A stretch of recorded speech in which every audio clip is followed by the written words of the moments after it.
October 27, 1962.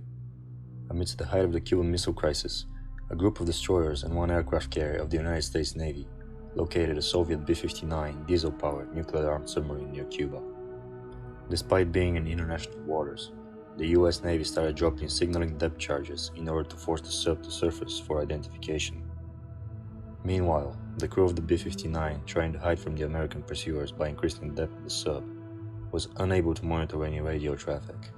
Mistakenly assuming that war had already broken out and they were under attack, Captain Valentin Savitsky, who was in command of the Soviet submarine, wanted to launch a nuclear torpedo at the pursuing US ships, an act that would have caused a nuclear war.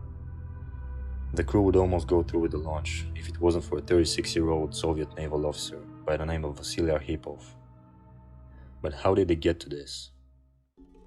In 1962, the Cold War was at its peak. Tensions between the US and the USSR were increasing by the day. In response to the presence of American Jupiter ballistic missiles in Italy and Turkey, and the failed Bay of Pigs invasion of Cuba initiated by the US, Soviet leader Nikita Khrushchev agreed to the request of Cuban Prime Minister Fidel Castro to place nuclear missiles on the island to deter a future invasion. Construction of missile launch facilities on Cuban soil started in the summer of 1962. A US Air Force U-2 spy plane was able to bring photographic evidence of those facilities. Upon learning of Soviet R-12 and R-14 ballistic missiles being deployed 90 miles off the coast of Florida, the National Security Council advised President John F. Kennedy to order an airstrike on Cuban soil as a response. Despite that, President Kennedy wanted to avoid war and ordered a naval blockade on Cuba in order to prevent any future deliveries of nuclear weapons to the island, and demanded that the weapons already present in Cuba be dismantled. A series of tense negotiations were held for several days between Khrushchev and Kennedy.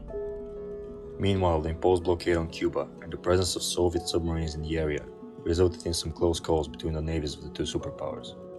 Tensions were so high that it was assumed war was almost certain to break out, with US raising the readiness of its Strategic Air Command forces to DEFCON 2, preparation for nuclear war. B-52 and B-47 bombers were on continuous airborne alert. Back to the fateful day of October 27, 1962.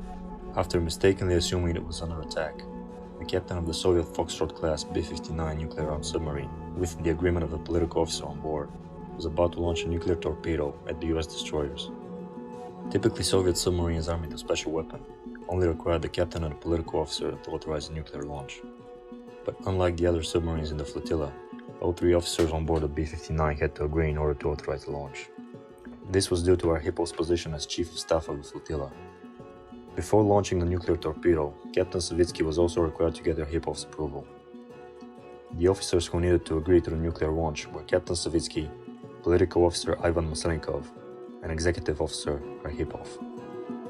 An argument broke out between the three of them, with only Arkhipov against the launch. Although Arkhipov was only second in command of the B-59, he was the chief of staff of the entire submarine flotilla. Arkhipov eventually persuaded Savitsky to surface and await orders from Moscow.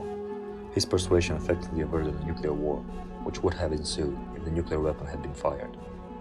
The B-59's batteries ran very low and its air conditioning failed, which caused extreme heat and generated high levels of carbon dioxide inside the submarine. It surfaced to meet the US warships pursuing it and made contact with a US destroyer.